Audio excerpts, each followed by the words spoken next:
रहीम अस्सलाम वालेकुम। Welcome to another video. चलते हैं आज के टॉपिक की तरफ। आज का जो हमारा टॉपिक है वो है डाइजेशन इन कॉकरोच।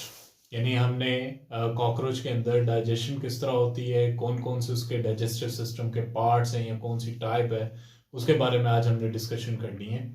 तो सबसे पहले अगर हम देखें तो कॉकरोच किस फैमिली से बिलोंग करता है, तो कॉकरोच जो है that belongs to the phylum Arthropoda. आप जानते हैं कि आर्थ्रोपोड्स में एक क्लास आती है इंसेक्टा, जिसके ऑर्गेनिज्म या स्पीशीज की तादाद दुनिया में सबसे ज्यादा एनिमल्स की कैटेगरी में।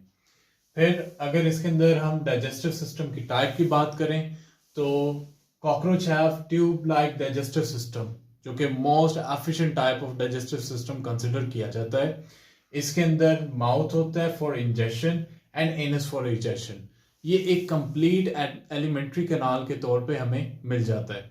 इसके लिए कई अदर भी टर्म्स यूज होती हैं, लाइक हम एलिमेंट्री कैनाल की जगह गट भी टर्म यूज करते हैं, समटाइम एंटेरिक कैनाल भी यूज होती है, आर्केंटिरोन या एंटीरोन वगैरह टर्मिनोलॉजीज भी इस्तेमाल की जाती हैं। अब यहाँ पे हम गट लफ्ज का इस्तेमाल कर रहे हैं, जो कि एक कंप्लीट जो है आपके डाइजेस्टिव सिस्टम को रिप्रेजेंट करेगी। तो अब कॉकरोच का जो गट है उसको हमने डिवाइड किया हुआ 3 हिस्सों में।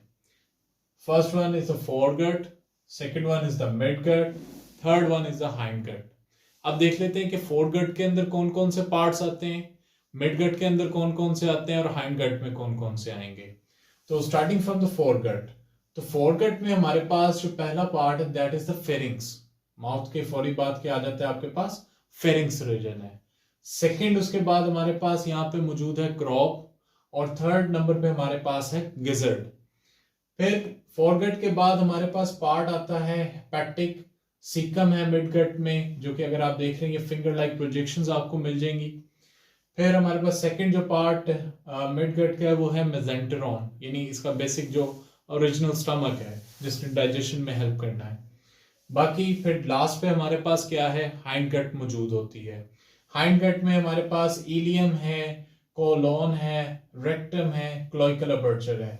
इलियम हमारे सामने बिल्कुल ये मैल्फिजियन ट्यूब्यूल्स के साथ एक कनेक्टेड ट्यूब है, उसके फौरी बाद कोलोन है, और देन आपके पास क्या है, रेक्टम, और फिर एक क्लोइकल अपर्चर है जहां से एक्सक्रीटा को एक्सक्रीट आउट या अनडाइजेस्टेड फूड को डेफिकेटेड कर दिया जाता है या इजेस्ट कर दिया जाएगा। अब हमें थोड़ा सा इसका मैकेनिज्म समझना पड़ेगा, तो उसके लिए एक और बात ज़हन में रखें कि कॉकरोच जो है वो that feed on all kind of food. इसको जो भी मिल जाए ये उस पे खा के गुजारा कर लेता है, इसलिए इसे हम कॉस्मोपॉलिटन भी कहते हैं। यानी ये दुनिया के हर कोने में आपको क्या है रहता हुआ या वहां पे अपनी जो है रिप्रोड्यूस करता हुआ आपको नजर आएगा, और वहां पे अपनी इसकी स्पेसिफिक पॉपुलेशन भी आपको मिल जाएगी।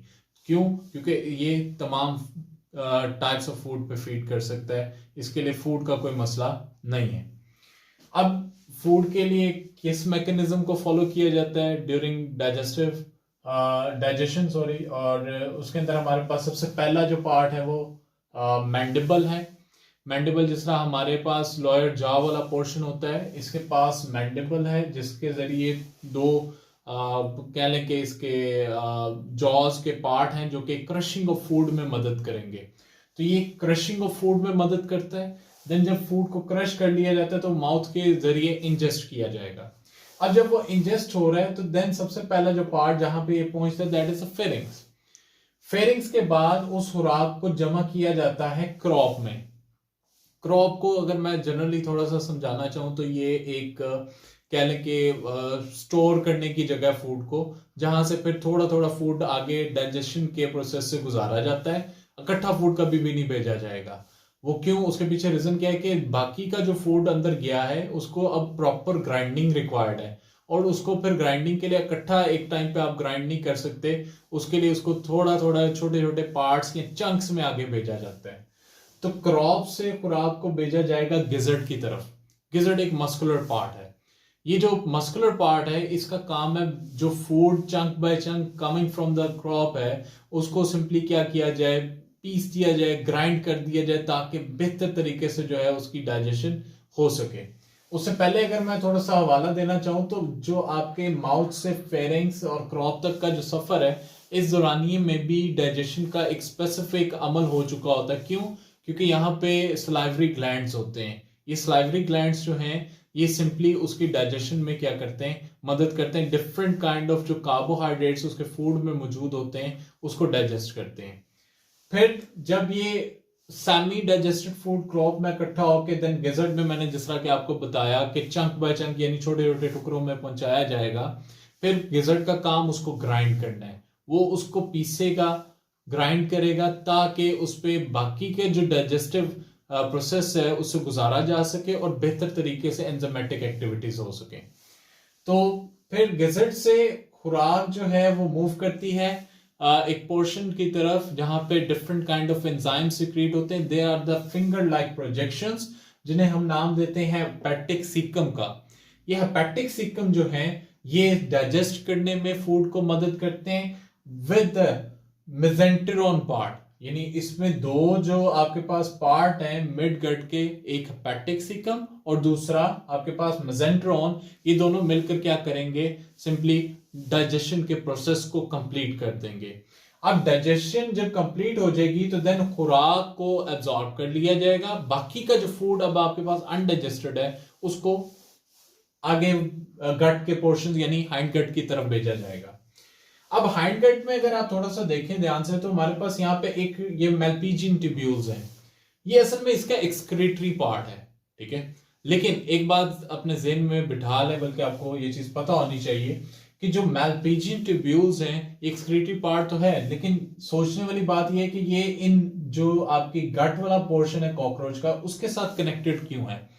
क्योंकि कॉकरोच में जो आपका ये अनडाइजेस्टेड फूड है और जो एक्सक्रीटरी प्रोडक्ट है वो आपस में आके मिलते हैं और एज ए एक्सक्रीटा वो डेफिकेट कर दिए जाते हैं फ्रॉम द एनस और क्लोइकल अपर्चर। तो इसलिए मेल्पिजियन ट्यूब्यूल्स का जो गुच्छा है वो आपको यहाँ पे देखने को मिल जाएगा। मेल्पिजियन ट्यूब्यूल्स के पास यहाँ पे मौजूद फिर देन इलियम है, कोलोन है, उसमें से जितना भी अगर रीअब्जॉर्ब करने की जरूरत है पानी को, उसको एब्जॉर्प्शन किया जाएगा। बाकी का जो अनडाइजेस्टेड या डेफिकेटेड प्रोडक्ट है वो ट्रैवल करेगा from ileum, colon and then rectum में थोड़ी देर के लिए स्टोर और देन वो क्लोइकल अपर्चर से बाहर। तो ये सिंपल सा एक प्रोसेस है जिसमें एक कॉकरोच जो अपने डाइजेशन के प्रोसेस को कंप्लीट करता है और उसके डिफरेंट जो पार्ट्स है वो हमने डिस्कस कर लिए कि गट में क्या क्या चीजें शामिल थी। तो अब आपके पास क्या है कि ये एक सिंपल सा डाइजेशन इन कॉकरोच का टॉपिक था।